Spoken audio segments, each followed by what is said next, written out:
CBS 뉴스는 CBS 홈페이지 cbs.co.kr이나 노컷뉴스 홈페이지 노컷뉴스.co.kr, 스마트폰 애플리케이션과 팟캐스트를 통해 다시 보고 들으실 수 있습니다.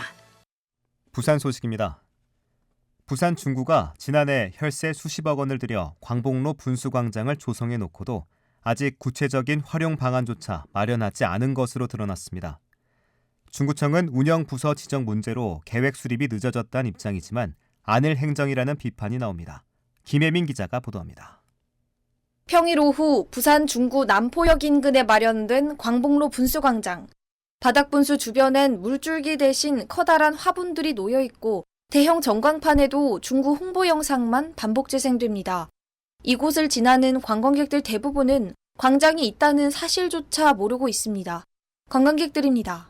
아무것도 없는데 지나가는 차들은 볼지 몰라도 위치가 분수가 있긴 조금 애매한 데 같은데. 이렇게 유심히 안 쳐다보거든요. 좀 필요 없잖아요. 의미 없는 예산을 많이 쓰는 것 같아요. 광복로 분수광장은 지역 관광 활성화를 위해 중구청이 지방소멸대응기금 10억 원을 포함한 예산 21억 원을 투입해 조성한 공간입니다. 지난해 11월 준공식을 마치고 개장했지만 운영 계획조차 세워지지 않은 채 사실상 방치되고 있습니다. 바닥 분수는 준공식에서 한 차례 가동한 뒤 겨울철 결빙 우려 등으로 켜지 않았고 미디어 파사드도 준공식 때부터 지금까지 같은 영상만 송출하고 있습니다. 중구는 올해 1월에야 관리부서가 지정되면서 운영 계획 수립이 늦어졌다고 해명했지만 같은 공간에 있는 시설 운영도 서로 다른 부서가 맡으면서 향후 운영 시점과 방법에도 엇박자가 나는 상황입니다. 지역에서는 수십억 원의 예산을 투입하고도 제대로 된 계획 없이 시설을 만드는 데만 집중했다는 비판이 나옵니다. 부산 참여연대 양미숙 사무처장입니다. 지방 소멸이 안 되게끔 노력하는데 그 돈을 써야 되는데 위기적 상황에 받은 돈을 정말로 장기적인 계획 없이 썼다고밖에 볼 수 없어요. 중구는 조만간 운영 계획 수립을 마무리해 제대로 활용한다는 입장인 가운데 광복로 분수광장을 둘러싼 안일 행정 논란은 한동안 이어질 전망입니다. CBS 뉴스 김혜민입니다. 미 트럼프 대통령 당선 이후 부산항 물동량이 3개월 연속 증가세를 보이고 있습니다. 관세 강화 우려로 수출업체들이 물량을 앞당겨 선적하면서 실제 통계로도 조기 선적 현상이 뚜렷하게 나타났습니다. 보도에 강민정 기자입니다. 트럼프 대통령의 재선 이후 부산항의 물동량이 크게 증가했습니다. 지난해 12월부터 올해 2월까지 3개월 동안 처리된 컨테이너 물동량은 615만 7천 TU로 전년 같은 기간보다 6.4% 늘었습니다. 특히 환적 화물이 10% 넘게 증가하며 전체 상승세를 이끌었습니다. 수출입 기업들은 트럼프 2기 행정부의 관세 정책이 본격 시행되기 전 선제 대응에 나선 것으로 풀이됩니다. 앞으로 수입 장벽이 높아질 것을 우려해 미리 물량을 선적하는 이른바 조기 선적도는 프론트 로딩 현상이 강하게 나타난 겁니다. 월별로 보면 지난해 12월에는 전체 물동량이 전년 대비 7.9% 증가했고 올해 1월과 2월에도 각각 6.7%, 4.4%의 상승폭을 기록했습니다. 구자린 부산항만공사 글로벌 사업 단장입니다. 트럼프 2기 행정부의 관세 정책 대비해서 중국 수출업체들의 조기 선적 영향으로 인해서 부산항의 물동량 증가가 계속 이어진 걸로 파악이 됩니다. 중국발 미주항 화물의 조기 선적 물량이 부산항 현재 물량 증가에도 기여했지만 이런 어떤 기조는 아마 저희가 짧게는 3, 4월 정도까지 아마 유지가 될 걸로 보입니다만 대외 물동량이나 공급원 변화가 원체 지금 다양하기 때문에 부산항 물동량의 감소나 증가를 지금 당장 예단하기는 좀 어려운 면이 있는 것 같습니다. 전문가들은 이 같은 조기 선적의 효과가 3, 4월까지는 이어질 것으로 보고 있지만 이후에는 물량 감소 우려도 조심스럽게 제기되고 있습니다. 조기 선적이라는 단기적 반사 이익 속에서 부산항은 보호무역 강화라는 중장기 변수와 마주하고 있습니다. CBS 뉴스 강민정입니다. 대법원이 형제복지원 피해자들에 대한 국가의 배상 책임을 처음으로 인정했습니다.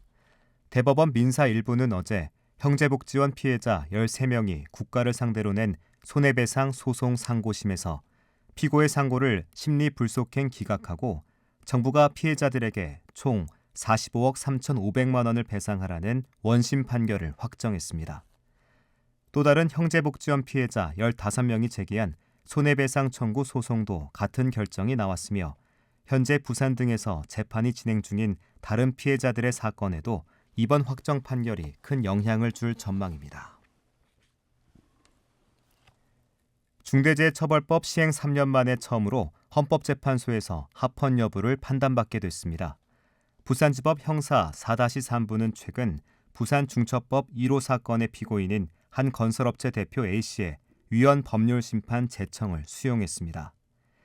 A씨는 2022년 3월 연제구에서 발생한 외국인 노동자 사망 사건과 관련해 안전 의무를 다하지 않은 혐의로 기소돼 1심에서 징역 6개월에 집행유예 2년을 선고받자 항소한 뒤 중첩법이 헌법상 과잉 금지 원칙 등에 위반된다고 주장하며 위헌 법률 심판을 제청했습니다. 이재명 대표의 부산 외면 발언이 담긴 결의안이 어제 시의회 본회의를 통과했습니다. 결의안은 민주당과 이 대표가 부산의 핵심 현안에 침묵하며 시민들의 요구에 답하지 않았다고 지적했습니다.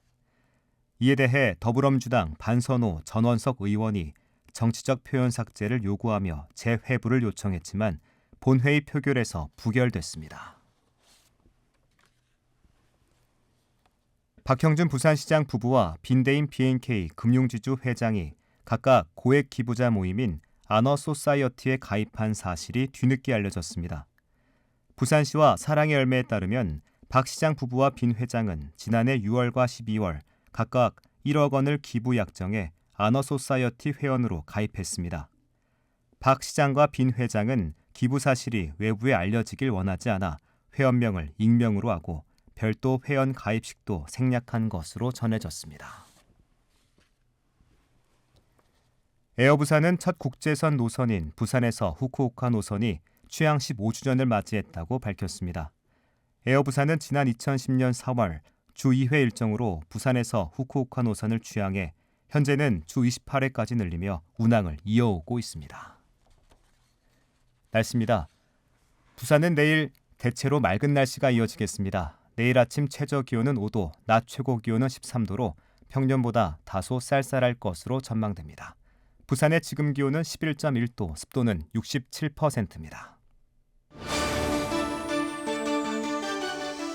부산 CBS 저녁 종합 뉴스를 마칩니다. 지금까지 진행해 엔지니어 강일구, 기자 강민정, 아나운서 국지일이었습니다.